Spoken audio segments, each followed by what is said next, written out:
आप सभी को मेरे तरफ से फिर से एक बार प्रणाम। उम्मीद है कि आप लोग एकदम अच्छे से पढ़ाई कर रहे होंगे। देखिए, इस वीडियो में हम लोग विद्युत धारा के परिभाषा को समझेंगे, विभव के परिभाषा को समझेंगे, विभवांतर के परिभाषा को समझेंगे। हो सकता है कि अभी तक आप रटते आए होंगे, लेकिन इसमें मैं आपको एकदम कॉन्सेप्ट दूंगा, समझा दूंगा और कभी आप भूलेंगे नहीं। ठीक है, आपके दिमाग में छप जाएगा। एकदम खान सर के स्टाइल में सीखने वाले हैं। तो चलिए शुरू करते हैं। पहले हम विद्युत धारा के परिभाषा को समझेंगे। आखिर विद्युत धारा किसे कहते हैं? विद्युत धारा, देखिए इसको अंग्रेजी में हम बोलते हैं इलेक्ट्रिक करंट। क्या बोलते हैं इसको? Electric current. देखिए, धारा को अंग्रेजी में करंट बोलते हैं और विद्युत का मतलब होता है इलेक्ट्रिक। इलेक्ट्रिक जो शब्द है या इलेक्ट्रॉन से बना है। चलिए इसके परिभाषा को हम लोग समझ लेते हैं। आखिर विद्युत धारा किसे कहते हैं? देखिए, अगर सिंपल भाषा में कहा जाए विद्युत धारा क्या है, तो इलेक्ट्रॉन के प्रवाह को या फिर इलेक्ट्रॉन के बहने को हम विद्युत धारा कह सकते हैं। लेकिन यह उतना अच्छा नहीं होगा। एकदम अच्छा परिभाषा देखेंगे विद्युत धारा क्या है। ठीक है, जैसे आप लोग मान के चलिए कि यह चालक है। चालक कहने का मतलब क्या होता है? अब चालक किसे कहते हैं? तो जिस वस्तु से विद्युत धारा बह सकती है। ठीक है, आगे मैं बताऊंगा विद्युत धारा क्या है, अभी मैं बताने वाला हूँ।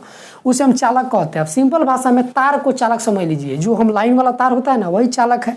चालक को अंग्रेजी में कंडक्टर कहते हैं। ठीक है, चालक जो शब्द है यह फिजिक्स का शब्द है। इसे सिंपल भाषा में आप लोग समझिए तार। तो किसी चालक के अनुप्रस्थ काटीय भाग से 1 सेकंड में जितना आवेश बहेगा वही विद्युत धारा है। ठीक है, ध्यान से समझिए मैंने क्या बोला। देखिए, किसी चालक के चालक कहने का तार समझिए। किसी तार के अनुप्रस्थ काटीय भाग से, अब अनुप्रस्थ काटीय भाग क्या होता है? तो भाग मतलब समझते हैं ना, हिस्सा, पार्ट। ठीक है, तो अनुप्रस्थ काटीय भाग किसे कहते हैं? देखिए, आज जैसे मैं पूछूं आपसे कि मार्कर का अनुप्रस्थ काटीय भाग क्या होगा, तो क्या होगा? देखिए ध्यान से। देखिए, कोई भी वस्तु है अगर उसको उसके मोटाई की तरफ से काट दिया, जैसे मान के चलिए कि यह मार्कर है, देख रहे होंगे उम्मीद है। तो यह मार्कर का जो यह मोटाई देख रहे हैं, ठीक है, अगर यहाँ से मान के चलिए कि इतना बड़ा था मार्कर, इतना बड़ा था, और यहाँ से हम यहाँ से ऐसे काट दिए मार्कर को, तो मार्कर को अगर आप इसके मोटाई की तरफ से काटेंगे तो यह वाला हिस्सा मिलेगा। इसका अनुप्रस्थ काटीय भाग हुआ। ठीक है, फिर से समझिए। देखिए, अनुप्रस्थ काटीय भाग क्या होता है? देखिए, किसी भी वस्तु को अगर उसके मोटाई की तरफ से काटा जाए, ठीक है, तो उस काटे गए क्षेत्र को, उस मोटाई की तरफ काटे गए क्षेत्र को अनुप्रस्थ काटीय भाग कहते हैं। जैसे मान के चलिए कि मार्कर है, फिर से समझिए, मार्कर है तो मार्कर को मान के चलिए कि यह इसका मोटाई है ना, यह इसका मोटाई है। ठीक है, अगर यहाँ से हम काट दे तो मान के चलिए कि हमने यहाँ से काट दिया तो यह हमको प्राप्त हुआ। तो यह वाला जो हिस्सा कहलाएगा ना मार्कर के, यह वाला हिस्सा, यही इसका अनुप्रस्थ काटीय भाग होगा। यही इसका क्या होगा? अनुप्रस्थ काटीय भाग होगा। और एक होता है अनुदैर्ध्य काट। अनुदैर्ध्य काट क्या होता है? देखिए, अगर किसी भी वस्तु को उसके लंबाई की तरफ काट दिया, जैसे मार्कर था, ठीक है, मार्कर को हम इसके लंबाई की तरफ ऐसे काट दे, ठीक है, तो काटेंगे तो 2 हिस्से में बढ़ जाएगा। तो बीच वाला हिस्सा जो कहलाएगा, ये बीच वाला हिस्सा, यह इसका अनुदैर्ध्य काट कहलाएगा। लेकिन हमको अनुप्रस्थ काट से मतलब रखना है, इसके मोटाई की तरफ काटेंगे तो यह वाला हिस्सा प्राप्त होगा, तो यही उसका अनुप्रस्थ काट होगा। मान के चलिए कि इसको मान के चलिए कि तार है। अब इस तार को हम ऐसे काट दिए पिलास से, तो काटेंगे तो देखिएगा ये इसको सिंपल भाषा में बोला जाता है इसका मुँह। देखिएगा, इसका मुँह वाला जो हिस्सा है ना, यह वाला हिस्सा, यही कहलाएगा अनुप्रस्थ काट। समझ गए? तो किसी भी तार के अनुप्रस्थ काटीय भाग से 1 सेकंड में जितना आवेश बहेगा उसे ही हम लोग विद्युत धारा कहेंगे। समझ गए? तो सिंपल सा परिभाषा है। तो उम्मीद है कि विद्युत धारा का परिभाषा आप लोग समझ गए होंगे। फिर से समझ लीजिए। देखिए, अब मैं थोड़ा अच्छे से इसको बोल देता हूँ। ठीक है, किसी चालक के अनुप्रस्थ काटीय भाग से, देखिए अनुप्रस्थ काट यह भी हो सकता है, यह भी होगा, चूंकि ये दोनों तार का मुंह है। तो अनुप्रस्थ काटीय भाग से 1 सेकंड में जितना आवेश बहेगा या फिर प्रवाहित तो आवेश को हम लोग विद्युत धारा कहेंगे। समझ गए? विद्युत धारा आप लोग समझ गए। अब चलिए हम इस वीडियो में दोस्तों हम केवल इसके परिभाषा को हम समझेंगे। ठीक है, किसी वीडियो में इसके बारे में आप लोग कमेंट कीजिएगा। अगर समझ में आ रहा होगा तो इसका मैं पूरा चैप्टर ही लेकर आऊँगा, 10th का भी और 12th का भी, पूरा इसको हम विस्तार में पढ़ेंगे। ठीक है, आप लोग कमेंट कीजिएगा। तो अब चलिए हम जानेंगे आखिर विभव क्या होता है। ठीक है, विभव और विभवांतर को।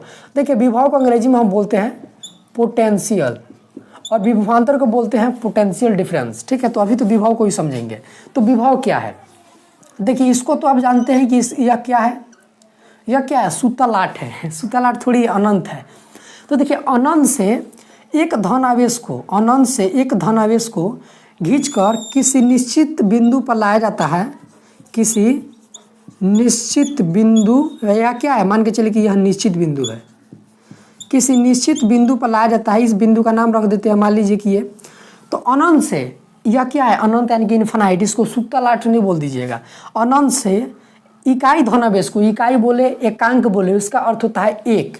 तो एक धनावेश को खींचकर एक किसी निश्चित बिंदु पर लाया जाता है, तो इसमें जो काम होता है उसी काम को हम विभव कहते हैं। यानी कि सिंपल सा समझिए, देखिए विभव जो है यह भी एक कार्य है, विभवांतर भी देखिएगा यही एक काम होगा, कार्य को काम भी बोल सकते हैं। तो यह भी एक कार्य है, लेकिन यह भी एक काम है, लेकिन यह कैसा काम है, जब अनंत से एक धनावेश को खींचकर एक निश्चित बिंदु पर लाया जाता है। ठीक है, तो यह जो काम हुआ इसी काम को विभव बोलते हैं। अब निश्चित बिंदु क्या है इसको समझ लेते हैं। देखिए, जिस बिंदु पे हम विचार करें वह निश्चित बिंदु कहलाता है। ठीक है, जैसे मान के चलिए कि कोई लड़का है, ठीक है, उसका मोटरसाइकिल नहीं है, मोटरसाइकिल हाँकने के लिए हवाइल रहता है, हमको कैसे भी मोटरसाइकिल मिल जाए। मान के चलिए थोड़ा सा छुदरई बन रही किया, उसको मोटरसाइकिल मिल गया, उसका पट्टीदार का मोटरसाइकिल मिल गया। अब वो एकदम मोटरसाइकिल हाँकने के लिए ललाइल है, ठीक है, उसको चाबी मिल गया, मोटरसाइकिल स्टार्ट कर लिया। अब जो मोटरसाइकिल वाला पूछा है कि कहाँ जा रहा है, तो बोल रहा है कि कहीं कहूँ निकल जाए, के माहे जइब तो उतर माहे चल जाए, कहाँ ले जइब तो जहाँ तेल खत्म हो जाए। यानी कि देखिए, इसमें देख रहे हैं कि उसका कोई निश्चित बिंदु नहीं है, उसमें कहीं पे वह विचार नहीं कर रहा है। ठीक है, वो बोल रहा है कि हम कहीं पे निकल जाएंगे। ठीक है, अगर मान लीजिए कि कोई अच्छा लड़का है, ठीक है, ठीक ठाक लड़का है, पढ़ने में ठीक ठाक है, उसको मोटरसाइकिल मिला, मोटरसाइकिल हाँकने के लिए ललायल नहीं रहता है, उससे पूछेगा कहाँ जा रहा है, तो बोल देगा कि हम दिल्ली जा रहे हैं। ठीक है, तो यह उसका निश्चित बिंदु हुआ, जिस बिंदु पर विचार किया जाता है वह निश्चित बिंदु हुआ। लेकिन हमने देखा कि वह जो लड़का था क्षुद्रा, वह बोल रहा है कि कहीं निकल जाएंगे। ठीक है, टीना का चश्मा लगा लिया, कहीं निकल जाएंगे, तो बोल रहा है कि हम कहीं निकल जाएंगे ना, तो जो कहीं है वही अनिश्चित बिंदु है। ठीक है, तो निश्चित बिंदु क्या होता है, जिस बिंदु पे हम विचार करें। मान लीजिए कि आपको जाना है किसी बाजार में, तो बाजार का नाम मान लीजिए हरसिद्धि है, तो हरसिद्धि जो हुआ यह निश्चित बिंदु हुआ। आपको सब्जी खरीदने जाना है, तो मान लीजिए आपको जाना है पटना सब्जी खरीदने, तो जो पटना हुआ वह निश्चित बिंदु हुआ।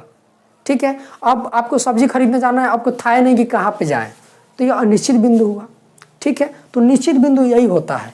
अब देखिए, हमने बोला यह काम, बोला कि इसी काम को हम विभव बोलते हैं। अब यहाँ पे थोड़ा सा आपको समझ में परेशानी हो सकता है, तो काम का अर्थ क्या हुआ। देखिए, मान लीजिए कि आप भूखाइल हैं, आप गए खाए के मांगने, खाए के मतलब कि भोजपुरी में इसको खाए के बोलते हैं, खाना। ये के घर वाले बोले क्या, कौन काम को अकेला हो जाता है खाए के दी, तो क्या कहिएगा, भैंसी चरा के आए हैं। तो जो आप भैंसी चरा के आए हैं, ठीक है, बुरा नहीं मानिएगा, समझाने के लिए बोल रहे हैं, तो भैंसी चरा के जब आए हैं तो अभी एक काम हुआ, तो बोलिएगा कि भैंसी चरा के ना आन देनी हो, खाए के दो, भैंसी चरा के वही भैंसी चराया जो हुआ वही काम हुआ। बकरी चरा के ना आन देनी हो, तो जो बकरी चरावल वो भी एक काम हुआ। अब मान लीजिए कि आपको जाना है सब्जी खरीदने, तो सब्जी खरीदना भी एक काम हुआ। उसी तरह हम एक धनावेश को जब निश्चित बिंदु पर ला रहे हैं, खींच के नहीं आ रहा था, टांग कैसे खींच कर लाए, तो यह जो खींच कर लाए तो यह भी एक काम हुआ ना, यह भी एक काम हुआ। तो इसी काम को विभव कहेंगे। एक धनावेश को अनंत से उल्टा टांग कर खींच कर लाने, किसी निश्चित बिंदु पर जब खींच कर लाया जाता है और इसमें जो काम होता है वह विभव होता है, उसे विभव कहते हैं। फिर से समझ लीजिए, देखिए, जब एक धनावेश को अनंत से, ठीक है, खींच कर किसी निश्चित बिंदु पर लाया जाता है तो इस काम को हम विभव कहते हैं। चूंकि यह भी एक काम हुआ, खींच कर लाया जा रहा है, यह भी एक काम हुआ, नहीं आ रहा था उल्टा टांग दिया, ला दिए खींच कर, तो ये विभव है। ठीक है, अब विभवांतर क्या होता है। देखिए, विभवांतर को अगर आप शॉर्टकट में समझना चाहते हैं, रटना चाहते हैं, तो आप कह दीजिएगा कि विभव के अंतर को विभवांतर कहते हैं, तो आपको रटना नहीं है। ठीक है, अब चलिए हम लोग समझ लेते हैं कि आखिर विभवांतर किसे कहते हैं। देखिए, विभवांतर जो शब्द है विभव प्लस अंतर के मिलने से बना है। ठीक है, इसको अंग्रेजी में बोलते हैं हम लोग पोटेंशियल डिफरेंस। ठीक है, देखिए पूरा गाजरू वाजू कर दीजिए, पोटेंशियल डिफरेंस। तो विभवांतर क्या होगा, यह भी बहुत आसान है। ठीक है, जैसे आप मान के चलिए कि यह एक तार है, तार कहने का अर्थ चालक समझिएगा। मान लीजिए कि यह तार है, ठीक है, यह इसका क्या हुआ आप लोग बताइए कमेंट करके। यह इसका अनुप्रस्थ काटिए भाग हो गया। ठीक है, देखिए, किसी चालक के एक बिंदु से, मान लीजिए कि यहाँ पर इस बिंदु का नाम हम रख देते हैं ए, इस बिंदु का नाम रख देते हैं बी। अगर आपको बिंदु नहीं समझ में आ रहा है तो आप ऐसे भी बोल लीजिए, किसी चालक में एक जगह से दूसरे जगह पर एक धनावेश को ले जाने में जो काम होता है उसी काम को हम विभवांतर कहते हैं। देखिए, या फिर इसको आप ऐसे भी बोल सकते हैं कि किसी चालक में एक बिंदु से दूसरे बिंदु तक एक धनावेश को एकांक धनावेश भी बोल सकते हैं, या फिर इसको इकाई धनावेश भी बोल सकते हैं। सिंपल भाषा में बोला जाए तो एक धनावेश को एक बिंदु से दूसरे बिंदु तक, एक धनावेश को एक बिंदु से दूसरे बिंदु तक ले जाने में जो काम होता है, इसी काम को हम विभवांतर कहते हैं। अब मान लीजिए कि यहाँ पर एक धनावेश को हम यहाँ से लेकर जब यहाँ पर जाएंगे तो कोई ना कोई काम होगा ना, तो यही भी एक तरह का काम हुआ, तो इसी काम को विभवांतर कहेंगे। फिर से समझिए, आपको किताब में बहुत सारा परिभाषा देखने को भाई मिल सकता है, लेकिन यह सबसे अच्छा है। ठीक है, समझ में आ रहा हो तो सबसे अच्छा, नहीं समझ में आ रहा है तो कोई बात नहीं है। ठीक है, उसके लिए कमेंट कीजिएगा, अगर नहीं समझ में आ रहा है तो फिर से मैं बता दूंगा। उम्मीद है कि समझ में आ रहा होगा। देखिए, यह क्या है, एक तार है। तार को चालक भी बोलते हैं। जिस वस्तु से विद्युत धारा बह सके, विद्युत धारा तो मैंने अब समझा दिया, उसे हम चालक कहते हैं। ठीक है, विद्युत धारा मतलब क्या भाई, बिजली करेंट है, घरों में ना आवेला ऊ है, समझ गई नहीं। तो हई जन चालक होगा यानी कि तार होगा, तो किसी तार में एक जगह से दूसरे जगह, मान के तार है, अभी तार में एगो एतई जगह बा, एगो हेतई जगह बा, तो एक जगह से दूसरा जगह जब एक धनावेश को ले जाइल जाला, तो ये जो काम है, ये काम के विभवांतर कहल जाला। ठीक है, तो दोस्तों यही था विभवांतर। ठीक है, उम्मीद है कि आप लोग समझ गए होंगे। अगर आपको भाई रटना है तो किताब में बहुत सारा परिभाषा देखने को मिल सकता है। ठीक है, अगर आपको परिभाषा समझ में आया, वीडियो अच्छा लगा तो कमेंट कीजिएगा कि अच्छा लगा, और विद्युत धारा का पूरा एकदम चैप्टर ही लेकर आए। टेंथ विद्युत धारा आप जानते हैं कि 10th में भी दिया है और 12th में भी दिया है, फिजिक्स का है टॉपिक, तो उसको भी कमेंट कीजिएगा तो मैं इसको पूरा डिटेल में पढ़ा दूंगा। आज के लिए, अभी के लिए बस इतना ही। फिर मिलते हैं अगले किसी खास वीडियो में, तब तक के लिए जय हिंद, वंदे मातरम।